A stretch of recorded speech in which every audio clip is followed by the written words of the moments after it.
bienvenue sur Art of TV dans l'émission Il y a que des étoiles.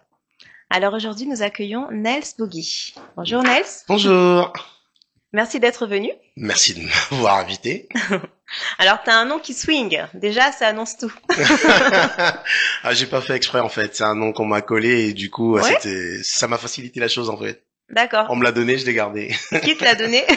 En fait, c'était à une époque où je vivais de l'autre côté là-bas, du côté de Brooklyn, et en Oui. fait, je travaillais pour une maison d'édition. Oui.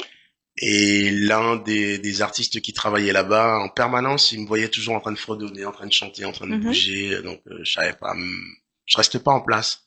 Et un matin comme ça, il appelle, il fait, il est où Nets Boogie? Et d'un coup, ça a fait tilt et tout. Et plusieurs fois, à chaque fois, il me disait, hey Boogie! Donc, bah voilà, c'est resté comme ça. Et depuis, je traîne ça depuis 94. Oui. Ah, d'accord. Et ça te va bien. Bah écoute, c'était compliqué de chercher un nom à l'époque. On me l'a donné, je l'ai Oui. gardé. Ah bah Donc super. voilà. Alors, toi, tu es né en Guadeloupe, c'est bien ça? Exact. Oui. Pur Guadeloupéen, pure souche. Oui. Ça te manque pas trop?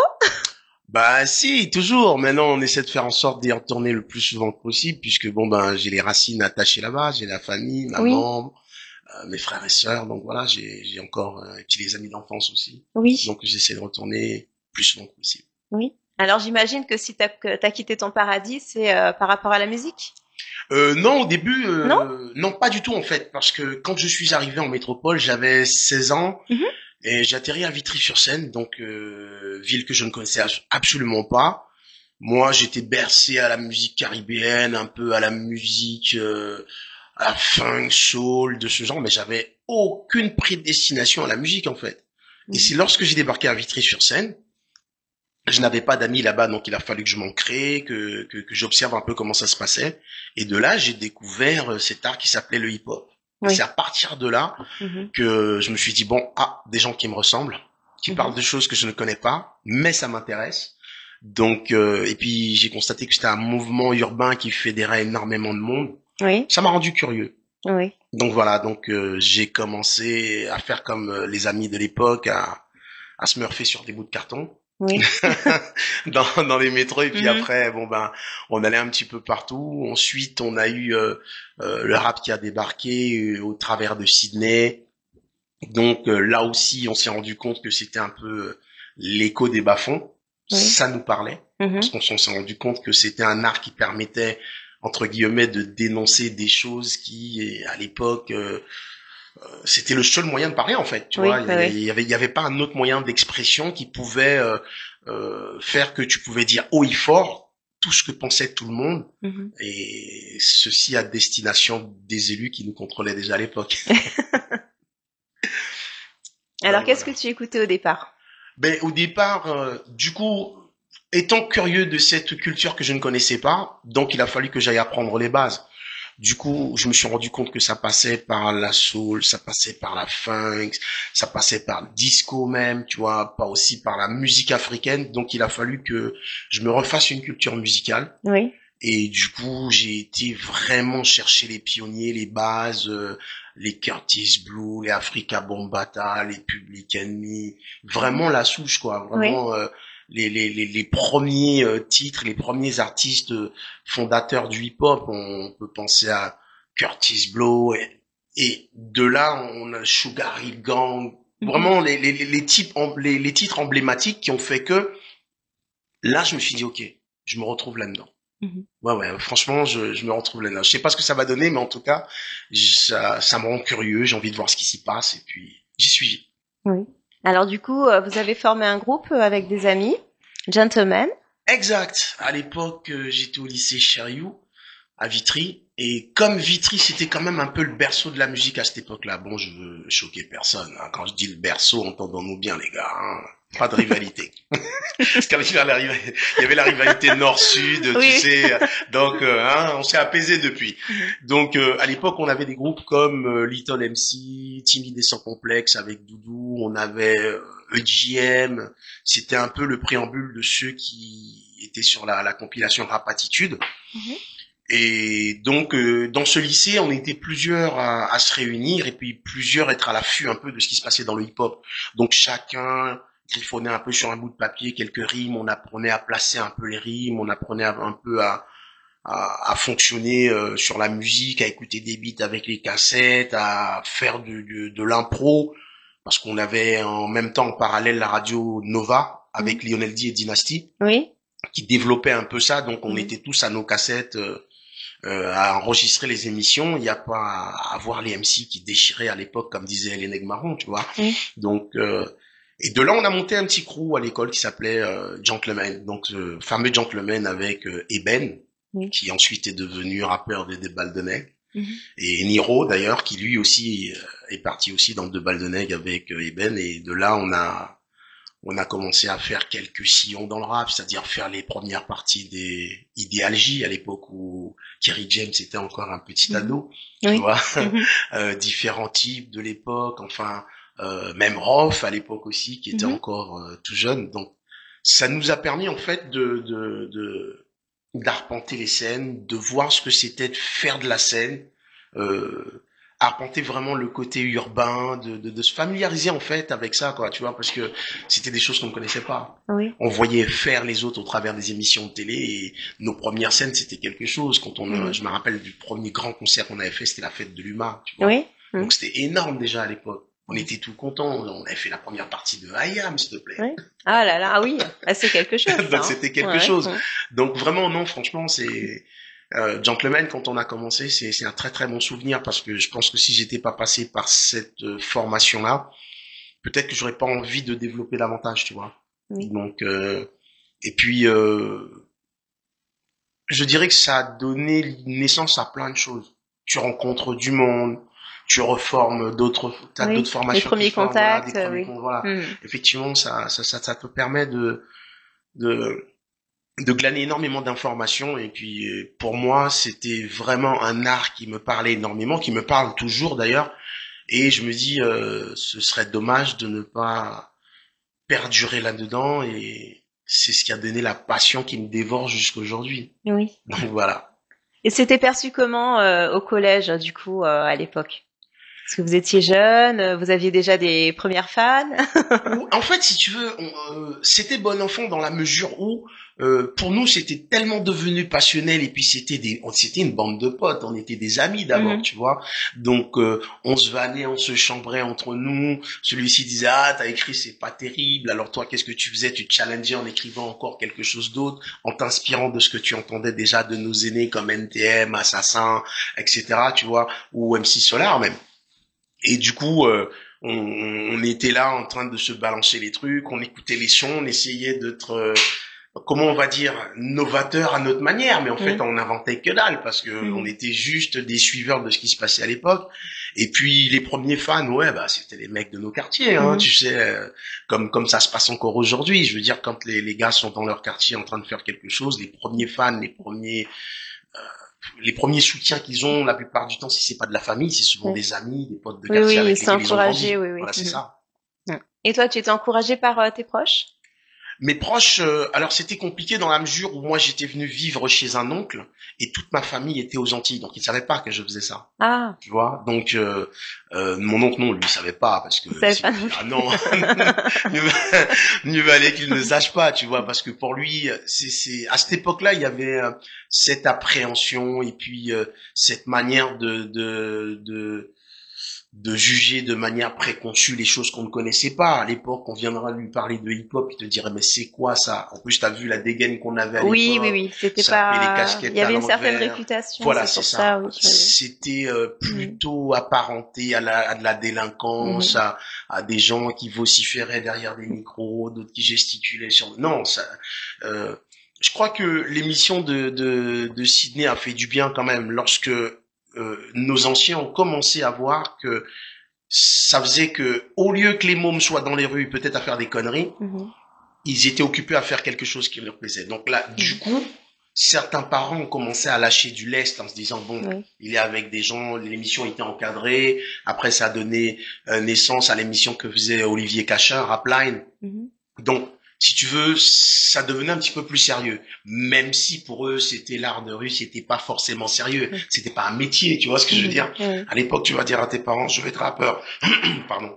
je voudrais être rappeur, je veux faire de la musique, tu rigolais au nez, tu Ouais. vois. Le métier, c'est, être, être musicien, c'est pas un métier, Ah ouais. c'est une passion, tu vois. Mhm. C'est juste un hobby. Et finalement, on se rend compte qu'aujourd'hui, ben, bon nombre d'entre eux sont les premiers à aller à des concerts des NTM ou du ministère Mhm. amer ou etc. Et Mhm. ça les a bercés quelque part quand même. Oui. Et alors, tu as délaissé un petit peu le rap et tu es ensuite allé vers le raga. C'est ça. En fait, c'est un concours de circonstances parce que je suis arrivé dans un studio à l'époque avec Gentleman, on cherchait un studio pour enregistrer nos premiers titres parce que là aussi c'était une galère. Tu vois, à ce moment-là, t'avais pas tant de mecs que ça qui composaient. La plupart du temps, on posait sur des phases B. Oui, Et après, on a voulu créer nous-mêmes nos propres instruments. oui. Donc, il fallait à cette époque-là trouver des studios d'enregistrement, Mhm. trouver des ingénieurs du son, trouver Mhm. des compositeurs. Et un jour, j'arrive à un studio qui s'appelait Addis, du côté de Faubourg du Temple, il me semble, ouais, c'était là. Et donc, je tombe sur le producteur, le propriétaire du studio, c'est la première fois que je voyais une table de mixage SSL, le truc super balèze et tout. Je me dis, waouh. Moi, j'étais un enfant Une grande dans un, table, c'est ah ça, oui. ouais, j'étais Mhm. un enfant dans un magasin de jouets. Et Mhm. quand j'ai vu ça, je me suis dit, waouh, terrible. Et donc, là-dedans, c'était que des rastas. Les mecs, ils étaient en mode reggae. Oui, Les mecs, ils étaient en mode dancehall. À l'époque, ça s'appelait le ragamuffin, oui, puisque c'était là-bas qu'avaient été enregistrés la plupart des titres de Rapatitude oui. par le fameux regretté paix à son âme Rude Lion. Et de là, je rencontre tous ces mecs-là. Et je ne sais pas pourquoi, je me suis laissé emporter. Et là-dedans, il y avait un truc qui était très fort, c'est qu'il y avait tout le temps des sons de système. Oui. Et le son de système, il n'y a rien de tel Mhm. pour maîtriser la scène. Oui. Tous les week-ends, il y avait un son. C'était pas à la Quad Boulevard, c'était au Squatch Club d'Ivry. Là aussi, j'ai connu du monde, Tonton David, Naughty, Mhm. Rude Lion, enfin, Alibi Montana, avant de Oui. pas le citer. Et donc, le propriétaire qui s'appelait No Smoke avait, lui, une pléiade d'artistes. Il y avait Sophie Asher, il y avait Ras Daniel, il y avait iPhone Coffee, enfin, Jabenai, plein de monde, tu vois. Et moi, je les suivais dans le délire. Jusqu'à ce qu'un jour, ils m'ont dit, ben, tu peux prendre le micro avec nous.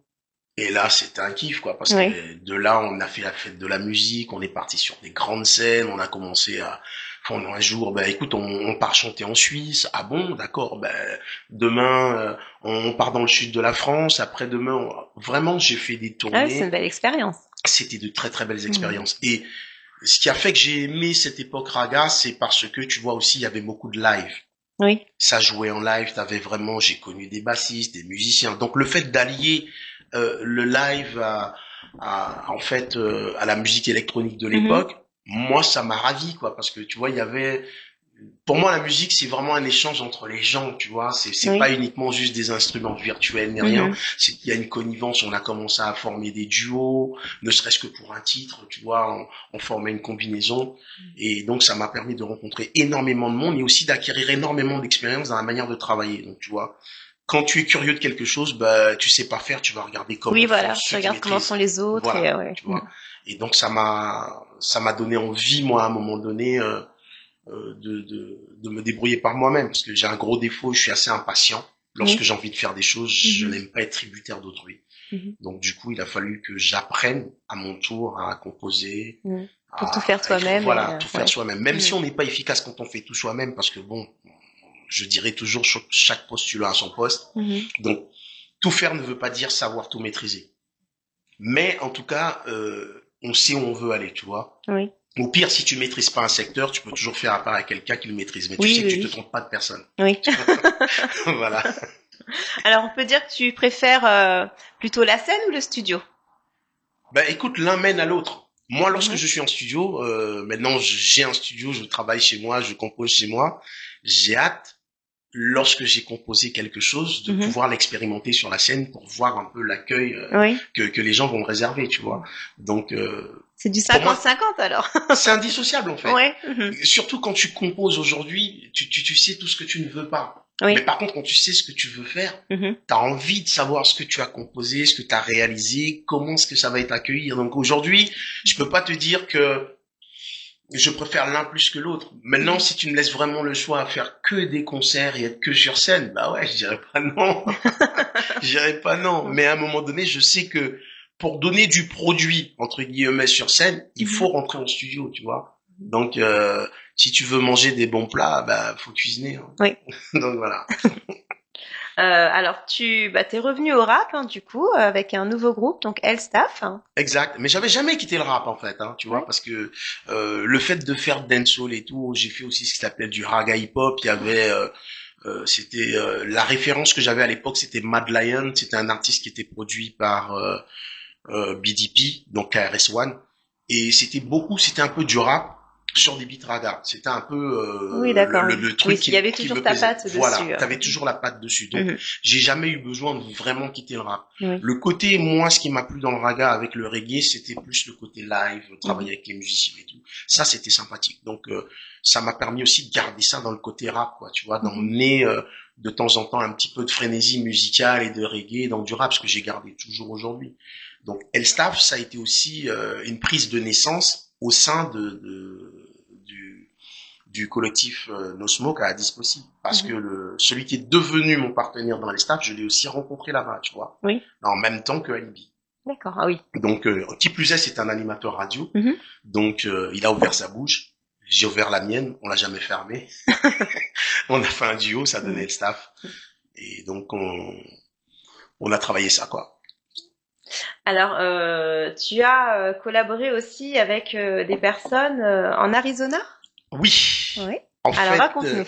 l'Arizona, ça a été quelque chose de particulier, en fait, Mhm. parce que travaillant avec Elstaff, là aussi, avec mon partenaire de l'époque, Manulo, j'ai rencontré d'autres gars qui eux aussi étaient dans le domaine de la radio, des médias de l'époque. Donc, je suis tombé sur un producteur un jour qui me dit, j'aime beaucoup ce que tu fais, j'ai un projet, c'est de réaliser un titre, on bosse ensemble, et voilà. Je dis, ok, pas de problème. Ce titre-là, ne voilà-t-il pas, il est réalisé, il est fait, et il intéresse une major. Oui. Je signe à ce moment-là chez East West. À l'époque, chez East West, ils ont déjà des pointures. Ils ont Ophélie Winter, ils ont Mhm. MC Solar. Oui. Moi, j'arrive au milieu, je suis même pas l'outsider, quoi, tu vois. Donc, Mhm. je fais partie des chevaux délaissés, tu vois. Oui. Et Mhm. maintenant, si je veux me faire une place, je dois galoper, tu vois. Mhm. Là, c'est plus du trot, c'est du galop. Mhm. Donc, la production de l'époque décide de, de, de faire un remix du titre. Sauf que l'ingénieur du son qu'on me préconise, Harvey Mason Jr., dont le père faisait partie de Parliament, Gap Band, les gros mentors de la funk et de la soul de l'époque. Donc, nous voilà partis là-bas pour réaliser ce titre qui s'appelait One for the Show, en combinaison avec une des artistes qui chantait ensuite avec la cousine de Passy qui s'appelait, je me rappelle plus de ce groupe en fait. C'était un groupe de R&B qui était formé, c'était les trois filles. Il y avait M Passy, il y avait Passy, je sais, Euh, Mel Groove. oui. Voilà, Mel Groove. Et du coup, l'une des filles vient, on fait le titre ensemble et le remix est fait en Arizona. Oui. Donc, super, moi j'ai un produit de l'époque qui sonne vraiment, qui a un riz À l'américaine. Ah de là là. fou. J'arrive avec ça, un bordel. Sauf que moi je ne suis connu de personne. Mhm. Tu vois, derrière, j'ai pas vraiment le rouleau compresseur médiatique qui permet de mettre le titre en avant et tout. Je débarque, on me dit tu vas faire tu vas faire à l'époque c'était les débuts de Planet Rap sur Sky. Oui. Donc je vais faire Planet Rap, l'invité surprise qui Warren G. Oui. Bam, donc je me retrouve à faire Planet Rap avec Warren G. Mais c'était un autre monde pour moi Mhm. ça, tu vois. Et c'est là où j'ai compris que tu perds vite pied. Oui. Si tu n'es pas bien entouré, t'as pas une bonne équipe derrière toi, t'es perdu. Mhm. Moi, à cette époque-là, tu sais, j'avais la vingtaine, j'étais juste un gamin, Oui. et je me suis senti vraiment perdu là-dedans. Et en plus de ça, je me suis pas senti vraiment accompagné par la maison de disques qui m'avait signé. On m'avait Ah. signé Oui. juste, mais après débrouille-toi, quoi. Tu vois, j'ai pas vraiment senti d'interaction avec soi-disant l'équipe de produits que Oui. j'avais, puisque Mhm. j'étais un produit. Oui. Et je me suis pas vraiment senti la passion qui me dévorait à ce moment-là, elle a pris du plomb dans l'aile. D'accord. Oui. Parce que je me suis dit ah ouais c'est ça, on te signe. Si tout le monde chante ton single, c'est bien. Mais si c'est sérieux de faire en sorte que les gens chantent le single, c'est différent parce qu'il faut qu'ils s'investissent. Et Mhm. là, bah, l'investissement, il n'y avait pas. Ah. Et puis aussi, il fallait que je fasse des choses qui ne me ressemblaient pas. Et Boogie, il est têtu. Oui. Tu vas pas lui faire faire ce qu'il veut pas faire. T'as des exemples à donner, des choses, par exemple, qu'on t'aurait Ouais, en maison de proposé disque, toujours, on m'a demandé, bah écoute, faut que tu t'habilles comme ça, faut que tu te coiffes comme ça, mets-toi les Oui. dents en or, tu mets Mhm. les grosses bagues, les grosses Oui. chaînes et tout. On va te faire des photos à la Tupac, tu vas Oui. voir. Je dis, mais j'aime beaucoup Tupac, mais je suis pas Tupac, tu vois. Donc c'était, voilà, change tes textes, faut que ça Mhm. soit plus doux, plus Oui. mielleux. Si tu parlais de la réalité d'une situation qui était en parallèle avec l'actualité, ça pouvait Oui. déranger, tu vois. Lorsqu'on a D'accord, fait oui. Staff, par exemple, on Mhm. avait fait euh, un EP qui s'appelait Le Regard des Autres, et dedans, on traitait énormément de problèmes de société de l'époque. À l'époque, c'était, on te disait, fumais-tu, Oui. comme jusqu'à aujourd'hui, hein. Mhm.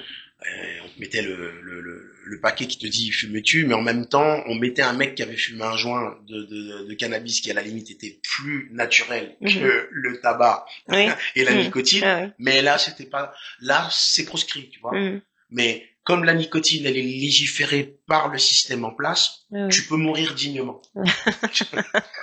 C'est légal. Ouais.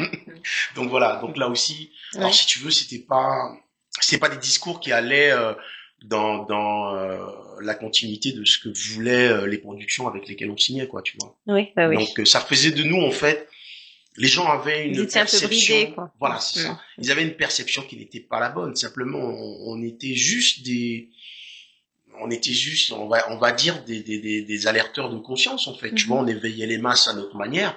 Mais non, on disait pas aux gens ce qu'ils avaient à faire. On leur disait Mhm. simplement, il y a une réalité. On vous dit ça, mais voilà la réalité. Ah oui. Tu vois. Mhm. Et donc, là aussi, je me rappelle que cet album a été censuré. Un jour, on a eu un mec du ministère de l'Intérieur qui est venu avec une lettre, et ils ont récupéré l'album, Oh. censuré, clac, à sortir des bacs et tout. Oh là là. Terrible, hein. Donc voilà. Et c'est là où on s'est rendu compte que. Mais en fait, nous, ça ne nous a pas dérangé dans la mesure où on s'est dit, un peu à la Dieudonné. On m'a dit, faut pas le faire. Bah, je vais le faire. Voilà. C'est là où tu vois le côté têtu, le côté où on se disait, bah, s'ils nous empêchent de dire quelque chose, c'est que là-dessous, il y a une Oui. vérité qu'ils ne veulent pas Oui. entendre. Mais il y a beaucoup d'artistes comme ça, hein. Il y a des groupes, hein, qui alertent vraiment sur des sujets, des choses, des faits réels. Ouais, Et en fait, les pauvres, ils sont boycottés. C'est-à-dire que ils ont vraiment un public, ils ont ouais. des gens qui sont derrière eux. Hein, ça, on peut pas le nier. Mais par contre, ils iront pas plus loin parce que C'est ce qu'ils disent, dommage. c'est la vérité. Et voilà, Exactement. faut pas que ce soit entendu. Exactement. On en a Hmm. eu plein comme ça. Et puis ça Hmm. demeure encore, hein, parce qu'on sait, c'est vrai que le fait de véhiculer l'image d'un artiste ou de véhiculer ses propos, c'est bien aseptisé, bien contrôlé, bien verrouillé. Et bon, alors, je dirais aussi que ça, c'est par certains médias, tu vois. On a un certain média qui estime être premier sur le rap. Lui, ça ne le dérange pas d'envoyer les messages qui, je pense que ils sont même pas opportuns, quoi, tu vois, Mhm. dans la musique actuelle. On voit des jeunes, des mômes, ils ont 20 ans et ils te parlent comme si c'était des caïds de la pègre qui avaient vécu une Mhm. vie. Ils loupent encore la cuvette quand ils pissent, mais quand tu écoutes ce qu'ils ont Mhm. écrit dans leur texte, tu te dis, waouh, Mhm. je crois que même Tony Montana, il est petit à côté d'eux, tu Mhm. vois. Et ça, c'est véhiculé. Mhm. Tu vois, à l'époque, nous, quand on disait un mot grossier sur Oui. certaines radios, ouais, tout de suite, t'étais censuré, Oui. fallait Oui. t'enregistrer, fallait mettre le bip et Oui. tout, tu vois. Oui. Fallait biper et tout et Mhm. compagnie. Aujourd'hui, quand tu écoutes, mais tu te dis, mais c'est phénoménal. Ouais. Mais ça, certaines radios se sont octroyé le droit de le dire en faisant croire peut-être aux artistes, vous êtes libres. Non, Ouais, non. ouais. Ça Mhm. les intéresse de contrôler ça parce que ce sont les seuls qui vont le faire. Ouais. L'artiste sera à l'aise pour revenir et Mhm. derrière eux, la cash machine, elle Oui, tourne. oui, oui. Tu vois. Mhm. En fait, il n'y a rien qui Mhm. est fait de manière hasardeuse. Ouais, ouais. Oui, c'est calculé, ouais. Ouais, Voilà. ouais. Mhm. Et donc, alors, tu as collaboré aussi avec des personnes en Angleterre. Oui. Voilà, moi j'ai vu Eternal, ça me parle. Eternals, justement, c'était par rapport à... J'ai pas vraiment collaboré avec eux, en fait. Le truc est le suivant, c'est que celui avec lequel j'avais travaillé en Arizona, c'est lui Mhm. qui avait réalisé le remix de Eternal. Donc, Oui, ce qui fait que ça avait donné un peu de cachet oui, du fait que j'avais travaillé avec lui. C'était d'accord. Harvey Mason Jr. Oui. Harvey Mason Jr., il a monté un label qui s'appelait Underdogs. Mhm. Et il a fait aussi...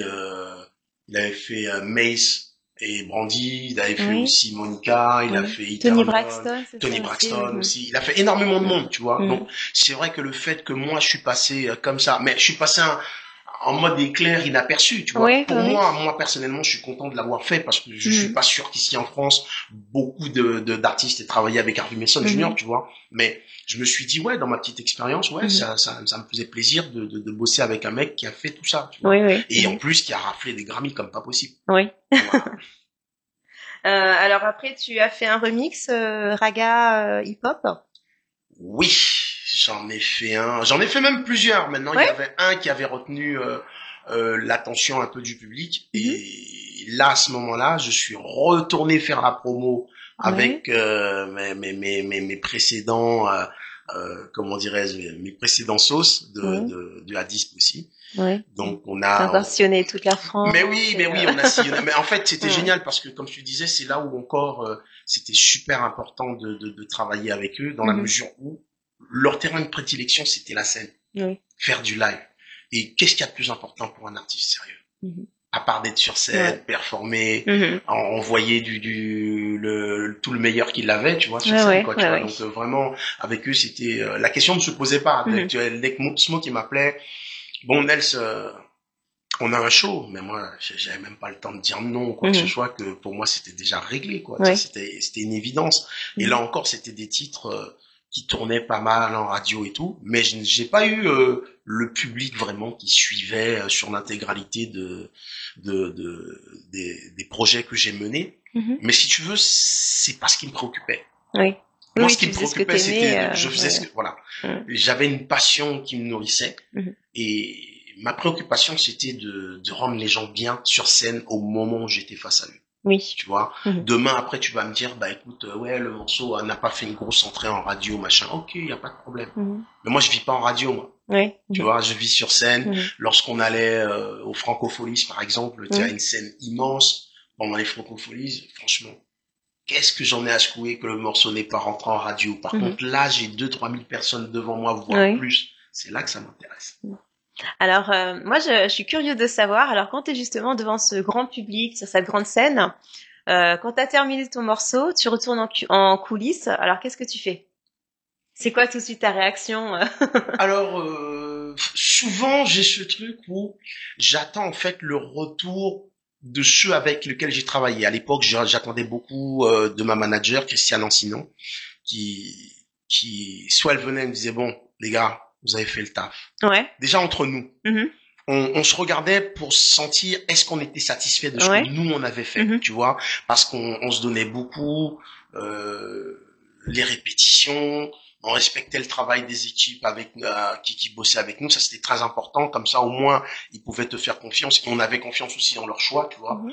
Et puis ouais, c'était ça quand tu descendais de scène, la première des alors déjà t'étais content parce que t'avais fini parce que c'est lourd. Ouais. Tu vois, c'est qu'il fallait nous on faisait des sets qui étaient assez longs, Mhm. ne pas se tromper dans les textes et tout. En même Mhm. temps, on voulait être performant parce que derrière des fois, on avait la même scène, on l'a partagé avec Sniper, on l'a partagé avec Saiyan Supakro, Ouais. tu vois, Mhm. des noms qui nous mettaient la pression. Ouais, Donc nous, ouais. on était obligés d'être correct. Je dis Ouais, même ouais. pas bon, on était obligés d'être correct. Donc c'est vrai que et puis ce qui était aussi gratifiant, c'est que t'avais ces mecs-là qui venaient et faisaient, hey, les gars, vous avez envoyé. Ah, c'est top ça. Là, tu dis, ok, Ah c'est ouais. bon. Quand t'avais les snipers qui venaient me dire, hey, frère, vas-y, bien, c'est bon, qui te Mhm. checkaient, qui disaient, hey, vous avez fait le job et tout. Là, on se disait, ok, on n'est pas venu pour rien. Mhm. Donc, ouais, franchement, c'était un peu ça, le salaire Ouais. de la peur, en fait. Mhm. Donc, tu as collaboré aussi avec des artistes entiers hein, pour toujours garder un pied chez toi. Ouais. Bah ouais, j'ai eu l'occasion de collaborer avec pas mal d'artistes antillais, dont Feu Jacob de Varieux, guitariste de Cassab. Mhm. Là aussi, c'était encore une autre étape. Là, j'avais eu cette opportunité de travailler avec des artistes antillais, dont un de mes potes que j'avais croisé lorsque j'étais à New York. Donc lui, son père, c'est un grand artiste de la Caraïbe, Gordon Anderson. Et du coup, lorsque j'avais signé à Paris, tu vois, souvent faut suivre parce que c'est un enchevêtrement de rencontres et tout, Oui. qui fait que j'étais par mots et par voix partout. Moi, à partir du moment où il y avait de la musique, j'étais là. Mhm. Et du coup, on enregistre un titre qui s'appelait Sale Journée. Et on nous dit, faut un guitariste, faut quelqu'un, faut un nom, faut des voix. Mhm. Je dis, ok, pas de problème. Je suis au studio, ça sonne, on me dit, va ouvrir. Je vais ouvrir, j'ouvre. Oh, bloqué. Jacob Devarieux devant moi. Je me dis, oh, comment je fais? J'ouvre, alors, tout timide, bonjour. Il me dit, ouais, détends-toi. Ah, je fais tout comme toi, t'inquiète. Donc là, il me met à l'aise. Et puis, on a passé 2, 3 jours en studio à travailler avec lui. C'était vraiment Mhm. un régal, quoi, tu vois. Mhm. Et là, pour parfaire le morceau, on me dit, bon, écoute, le refrain pas mal, mais on mettrait bien des voix sympas dessus. Ouais. Des voix sympas qui débarquent Zouk Machine. Waouh. Ok. Donc voilà, tu vois, Mhm. ce sont des souvenirs que j'ai où je me dis, ouais, quand même, je suis content dans ma petite carrière, bah, Mhm. j'ai pu faire ça. J'ai aussi du Luc Léandry, j'ai pas mal d'autres artistes dont j'oublie même les projets qu'on a bossé ensemble. Mais vraiment, ouais, ça fait que je n'oublie pas d'où je viens, déjà d'une part. Mhm. Ensuite, ça m'a permis de m'ouvrir au niveau de la musique et de ne pas être cantonné juste que au hip-hop, tu Mhm. vois. Donc, mon truc, c'était la prise de risque à mélanger les styles entre eux. Oui. Tu Mhm. vois, sur un morceau de zouk, je pouvais prendre une mesure de rap, ça me gênait pas. Mhm. Et puis, même sur un morceau de rap, ajouter des mélodies. Mhm. Et puis, quitte à défier un peu les codes, faire grimacer les comment dirais-je, les, tu sais, ceux qui ne lâchent pas un morceau, quand c'est du rap, c'est pas Ouais, autre ouais. chose, tu Mhm. vois. Et ben, moi, non, j'aimais bien Mhm. quand même, j'aimais quand même prendre le risque de faire ça, quitte à les faire grimacer un peu, mais c'est pas grave. Oui. Voilà.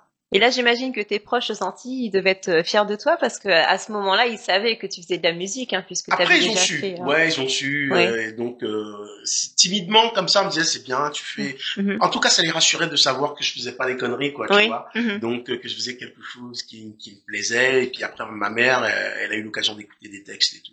Elle me Mhm. dit, ouais, c'est bien. Donc, le fait d'avoir une passion, ils savaient que j'étais tenu par quelque chose Mhm. et que j'avais pas besoin d'aller chercher d'autres conneries qui pourraient les inquiéter, quoi, tu Oui, oui, vois. oui. Donc Mhm. c'était aussi ça. Et puis bon, ils ont bien compris que c'était devenu mon truc et qu'il n'était pas question de faire autre chose. Mhm. Et donc en fait, t'es le premier artiste dans ta famille, c'est ça? Ouais, Ah oui, ouais, d'accord, j'ai pas connaissance qu'il y avait des artistes dans ma famille. Non. d'accord. Et mais t'es pas le dernier. J'espère que non. Alors en fait, si t'avais pas fait de musique, tu penses que tu te serais dirigé vers quoi? Alors, je suis très bricoleur, j'aime beaucoup faire plein de choses, j'aime pas m'ennuyer. Qu'est-ce que j'aurais fait? Waouh.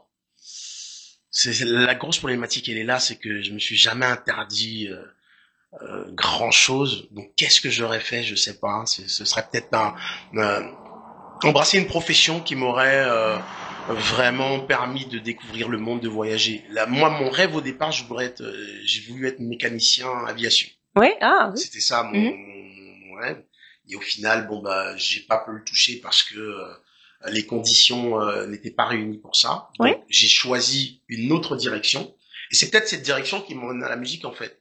Je suis devenu décorateur intérieur et j'étais à l'école à Vitry-sur-Seine. oui, D'où le fait que j'ai rencontré beaucoup de mecs qui faisaient du hip-hop là-bas. Donc tu vois, oui, en règle générale, on te dit il n'y a pas de hasard dans la vie, quoi. oui, oui. Voilà. T'étais quel genre d'élève du coup à l'école? Un peu dissipé, on disait ouais, très intelligent, Mhm. mais tu vois, un peu indiscipliné des fois. Oui. Et puis voilà quoi, tu vois, un peu amuseur de la galerie Mhm. quand ça me prenait. Mais sinon ouais, curieux quand même un peu de tout, tu vois. Donc Mhm. j'avais des matières qui me passionnaient, l'anglais, les maths, la physique, même si c'était pas là où je brillais le plus, mais ça me passionnait, tu vois. Donc Mhm. et puis surtout lorsque je suis entré cursus un peu technologique et tout, tu avais la possibilité de rentrer dans des écoles où tu avais des formations qui étaient un petit peu plus manuelles. Moi, ça m'intéressait, tu D'accord, oui, vois. oui. Donc, ouais, c'est Tout ce que tu pouvais travailler de tes mains, c'était exactement. À ça, ouais. partir du moment où tu pouvais, quand je suis devenu peintre décorateur, ça me faisait plaisir de voir qu'à partir du ruine, j'avais fait quelque chose de sympa, tu vois. Oui, ouais, ouais. Donc voilà, refaire un intérieur et Mhm, tout, t'avais le avant, le pendant et l'après, tu dis ah mhm, ouais, c'est moi qui ai fait ça. C'était là, mhm. c'était en mode Steve Urkel. Ouais. Tu as commencé à écrire tôt, hein, du coup, pour tes premiers textes de rap. Qu'est-ce qui t'a inspiré au départ pour écrire? Tout ce qui m'entourait en fait. Ouais. Tout ce qui Tu m'entourait, puisais l'inspiration partout. ouais, franchement, tout ce qui m'entourait. Ça Mhm, pouvait être carrément de l'ego trip, à vouloir raconter quelque chose où tu étais là en train de fantasmer au fond de toi être un super-héros, tu écrivais quelque chose, ou alors une situation qui t'avait déplu, quelque chose qui t'avait offensé ou mhm, autre. Euh, voilà, et puis c'était surtout basé par rapport à ce qu'on vivait, tu vois, c'était vraiment l'écho des bas-fonds où on se basait sur l'actualité pour écrire, parce que c'est ce ouais, qui motivait l'état d'esprit des groupes d'avant, tu vois, quand tu mhm, écoutais les premiers textes de NTM, de ouais, Assassin, du Ministère Amer, que ce soit de IAM ou autre, ben, tout se convergeait un peu vers le même discours qui s'apparentait à ce qu'on vivait dans la société mhm, de l'époque, tu vois, oui, qui n'a pas bien changé de maintenant, mais bon, mhm, c'était déjà ce qui animait un peu le contenu des textes. oui. Et il y a quelque chose qui te rend nostalgique de cette époque, justement? Ouais, Ouais. ouais, parce qu'on le faisait sans calcul. La musique nous coûtait plus cher qu'on en gagnait. Mhm, On gagnait pas d'argent, mais on allait faire des concerts parce qu'on aimait ça. mhm, Le business n'était pas comme il est maintenant, et on était surtout passionnés. oui. Et ça, il y en a plus vraiment beaucoup. Mhm.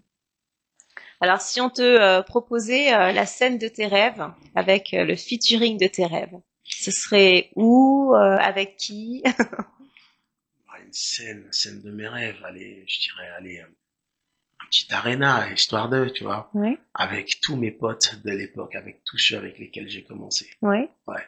Mhm, Tous, revoir tout ce monde-là, et on fait un big concert avec vraiment, comme ça, par toutes les galères où on est passé et tout, mhm, voilà. J'aurais ouais. même pas besoin de me dire qu'il faut un gros featuring et tout. Non, ça me ferait plaisir de voir tous Ouais. ces mecs-là parce que Mhm, j'ai croisé énormément de monde, tu vois. Dans la musique, en plus de 30 ans, j'ai croisé beaucoup de monde. Et ouais, ce serait ça, tu vois. Tu fais genre un concert où, je sais pas comment, je vois pas comment on pourrait appeler ça, mais tous les gens avec lesquels j'ai bossé, ouais. avec lesquels j'ai collaboré, réunir Mhm. tout cela. Ouais, ce serait vraiment un grand kiff. Ah ouais, ce serait sympa parce Ouais. que, en fait, c'est plus, tu recherches plus le cocon, voilà. Ouais, Parce comme que, je te dis, quand t'es passionné, mhm, il y a que ça qui te maintient, tu vois. mhm, C'est les gars avec lesquels tu as bossé, tu as ouais. fait des choses et tout. Et Mhm. chacun a fait son chemin. On s'est pas entendu à l'époque. L'eau a coulé sous les ponts, tu vois. Oui, oui, oui. Aujourd'hui, je vois certains ils sont là, ils vivent encore de leur truc et tout, ils Mhm. s'éclatent. Ouais, moi ça me fait plaisir ça, tu vois. J'ai pas D'accord, besoin oui. de plus. Ouais. Mhm. Ouais, je pensais que tu allais me parler des États-Unis, comme tu y avais vécu un peu. Ouais. Non, en fait, si tu veux, oui, bien sûr. Moi, j'arrive pas à être fan, idolâtrer un artiste. Il y a beaucoup d'artistes américains que j'aime beaucoup. Mhm. Je me rappelle avoir fait Hit Machine et ce jour-là, je tombe sur qui? Dr. Dre et Eminem. Ouais. Ah bah oui, Ah. l'enfant dans la confiserie Mhm. là, tu vois. Mhm. J'étais très content de bavarder avec Dre, de bavarder avec Eminem, Ouais. de voir de grands artistes, bien sûr. Maintenant, je dirais, en fait, pour moi, c'est tellement inimaginable Oui. que je pourrais moi me retrouver avec ces mecs-là en train de Mhm. bosser que je te le cite même pas, tu Ouais, vois. ouais. C'est pas par manque d'envie, mais pour Mhm. moi c'est irréalisable quoi, Ouais. tu vois. Mhm. C'est vraiment aïe, c'est un fantasme quoi, tu vois. Et Mhm. comme ça se réalise pas, bah alors pourquoi tu veux que j'en parle?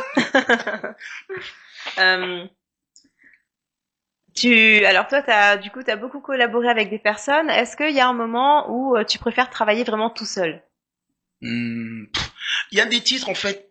Tout dépend le sujet que tu vas toucher, le sujet que tu vas traiter. Il y a des trucs, ouais, ce sera plus personnel, tu vas travailler seul. Mais pour moi, la musique, c'est quelque chose qui se partage. Oui. Tu vois, ouais, c'est bien de faire des titres en solo. Ouais, pas de Mhm. problème, ça peut se faire. Mais en même temps, plus on est de fous, plus on rit. En plus, plus t'as des idées, plus on Mhm. va t'emmener quelque chose auquel tu n'avais pas pensé pour rendre un titre plus sympa, Mhm. plus... Non, tu vois, franchement, je me dis, Il y a des titres qui demandent à travailler seul lorsque tu fais un titre assez biographique où tu dois parler que de toi ou d'un problème qui te touche personnellement, ok.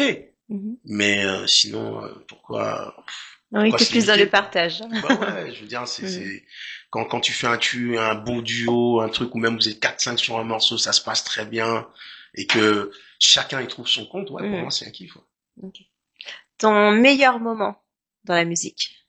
Mon meilleur moment dans la musique, c'est lorsque j'avais ma fille qui m'accompagnait sur scène. Ouais. Ouais, Ah. ouais, ça c'était les meilleurs moments. Elle venait, elle lâchait pas son papa, elle était Ouais. avec son père, elle dansait sur les morceaux, elle Mhm. m'accompagnait sur les chars lorsqu'il y avait des carnavals et tout. Elle Ouais. était, ouais, ouais. Mhm. J'allais en émission de radio, elle était toute petite, elle était Ouais. là, elle voulait prendre le Ah. micro et tout et Mhm. compagnie. Ouais, c'est les meilleurs moments. Mhm. Ouais. Le moment que tu aurais aimé éviter? Les signatures en maison de disques et tout ce qui en découle. Ouais. Ouais, Mhm. ouais, ouais. Mhm. Ça, je me passerais bien de ça. Ouais. Oui. Alors, si tu avais un conseil à donner aux artistes qui veulent justement faire une carrière dans la musique et qui sont un petit peu seuls, pas très bien entourés, qu'est-ce que tu leur donnerais comme conseil? Bah justement de se rencarder auprès de ceux qui ont fait de longues carrières, par exemple ceux qui ont connu les hauts et les bas dans la musique. Déjà apprendre comment fonctionne l'industrie musicale, Mhm. d'accord. C'est peut-être ce que j'aurais dû faire, étudier un peu plus le droit au niveau de des droits musicaux, de la SACEM, des éditions et compagnie, tu vois, de Mhm. manière à ce que j'évite les pièges dont j'avais complètement ignorance dès le départ parce que moi mon truc à moi c'était faire de la musique donc Mhm. maintenant parler du droit musical c'était pas mon truc. Je pensais qu'il y avait des gens bien intentionnés qui étaient là que pour veiller sur les intérêts des artistes. Oui. Lol. Ouais. Donc non non, ce serait Mhm. ça éventuellement et puis de s'entourer des bonnes personnes, Mhm. des gens qui ont une expérience, qui ont une expertise dans le métier pour les pour faire en sorte qu'ils deviennent des passionnés de leur art en fait. Parce que Mhm. s'il y a un truc qui peut t'éloigner de la musique, c'est pas la musique en elle-même, Oui. c'est l'industrie du disque. Mhm. C'est différent. Ouais, ouais. Oui, ça peut décourager, ça peut Exactement. démotiver, oui. Exactement. Et puis on est dans un Mhm. pays qui ne facilite pas vraiment les choses. Je veux Mhm. dire, monter un label en France, c'est compliqué, tu vois. Mhm. Ça pourrait se faire très rapidement et tout. Bon, Mhm. maintenant, ça commence quand même à se démocratiser, mais si tu veux, en même temps, c'est pas dans l'intérêt des grandes maisons de disques que tous les artistes soient indépendants, tu vois. Mhm. Donc voilà. Alors, qu'est-ce que tu fais pour décompresser? Du sport, de la Ouais, ouais. musique. Quoi comme sport? Ben en fait, bon, tu vas à la salle, tu fais un peu de tout, hein. Tu Ouais. fais du hit, tu fais du cardio, tu fais Mhm. voilà quoi, tu fais de la marche et tout tranquille, et Mhm. puis passer des moments en famille. Ouais, Oui. ces moments-là, c'est indispensable. Tu vois, ça te permet aussi de te recentrer quand t'as un peu t'as un peu la cafetière qui chauffe et tout, et d'être bien entouré chez toi où t'as quelqu'un qui te dit attends, vas-y Mhm. viens, on va faire autre chose, Oui. hein, laisse tomber ça un peu. Mhm. Tu- Quelqu'un qui sait appuyer sur le bouton reset quand il faut. Oui, oui, oui. Voilà, c'est ça. Ah, Exactement. bon. Alors là, on arrive à la fin de l'émission. Ouais. Alors, où est-ce que les gens peuvent te contacter, voir tes actualités sur les réseaux sociaux? Voilà, sur tous les réseaux sociaux. Sur tout ce qui existe en réseaux sociaux, je suis là. Tu vois, Oui, donc que donc ce Nels soit Boogie. sur Nels Boogie, tu Mhm. as Insta, tu as Facebook, tu as TikTok, tu as enfin tout voilà quoi. Tu vois tout ce dont on peut chercher pour découvrir un artiste Nels Boogie. Paf, Oui. tu tombes dessus. Et tu partages YouTube des aussi. morceaux, on Ouais, bien voit, sûr. oui. Bah, moi, tu vois, j'ai tellement de titres qui doivent sortir, mais moi, je Mhm. partage tout le temps, quoi. Les gens me disent, mais quand est-ce que ça va être inédit? Eh, si je meurs demain, t'auras que des inédits, laisse-moi tranquille. Donc, ouais, ouais, franchement, Mhm. je sors. Et puis, souvent, il y a des titres aussi il y a certains titres, les gens me disent, mais tu l'as fait hier? Non, le titre, il a 15 ans, sauf que ça fait longtemps qu'il est dans le tiroir, tu vois. Mhm. Donc, je me dis, on a cette possibilité par rapport aux réseaux sociaux de pouvoir exposer le plus grand nombre de titres. Oui, oui, Donc, oui. je ne me prive pas, en fait, tu vois, Mhm. même si je sais que je n'ai pas d'équipe pour les développer et tout. Et peut-être que ça peut aussi susciter de l'intérêt ou autre. On me dise, mais attends, mais ça, pourquoi c'est là? Vas-y, viens, on travaille, on développe Mhm. et tout. Moi, je Oui. ne demande que ça, en fait, tu vois. Mhm. Mais comme je dis, chacun son métier. Tu vois, dans le développement, vraiment, il faut que j'ai des gens qui aiment ça. Mhm. Moi, je peux leur donner de la matière, c'est pas le problème. Mais je laisse chacun maîtriser ce qu'il sait faire. Alors, qu'est-ce qu'on peut te souhaiter? Me souhaiter, je sais même pas, je sais même pas si les gens arrivent à souhaiter quelque chose aux autres. Bah, à ceux qui souhaitent, voilà. Ceux Ceux qui qui nous souhaitent, regardent et qui souhaitent. ben que j'ai suffisamment de vie, de santé pour pouvoir leur en donner le maximum que possible, quoi, tu vois, Mhm. parce que comme j'ai dit, c'est une passion d'abord. Oui. Donc alimenté par ça, moi, tout ce que je veux, c'est pouvoir m'éclater, partager de la musique avec les gens au maximum. Oui. J'ai pas besoin de plus, quoi, tu vois. Mhm. Aujourd'hui, je suis pas dans la recherche de la gloire, de la reconnaissance, de la notoriété ou autre. Si ça arrive, on va pas se mentir, Mhm. on va travailler la chose, tu vois. Mais j'ai passé cet âge-là, tu vois. J'ai plus 20 ans, donc Mhm. je suis dans le dernier carton du match, on va dire, tu vois. Oui. Donc aujourd'hui, je suis plus là pour exposer ma passion, partager les choses avec les gens. Maintenant, après, je n'estime pas avoir tant de choses que ça à prouver dans l'industrie du disque, quoi. Même si je n'ai pas fait la carrière que j'aurais souhaité. Oui. Voilà. D'accord. Ben, en tout cas, je te remercie d'être venu. Bah, merci à toi. Oui. Et n'hésite pas à revenir hein, si tu as des choses à partager, même Accueillez-moi des quand vous voulez. événements, hein, comme on sait que tu aimes la scène. Bien sûr. Surtout s'il y a des événements, n'hésite pas. Merci beaucoup. En tout cas, je Mhm. n'hésiterai absolument pas. Et en tout cas, merci à vous de faire ce boulot. Parce que ça nous permet, nous, aux artistes qui ont un peu moins d'exposition, de pouvoir quand même s'entretenir avec le public et qui sait faire en sorte que d'autres personnes nous découvrent. Oui. C'est vraiment art top. Eh bien, merci. Bah, je te remercie beaucoup. Et puis à très bientôt. Et puis un grand merci à toute l'équipe. Oui.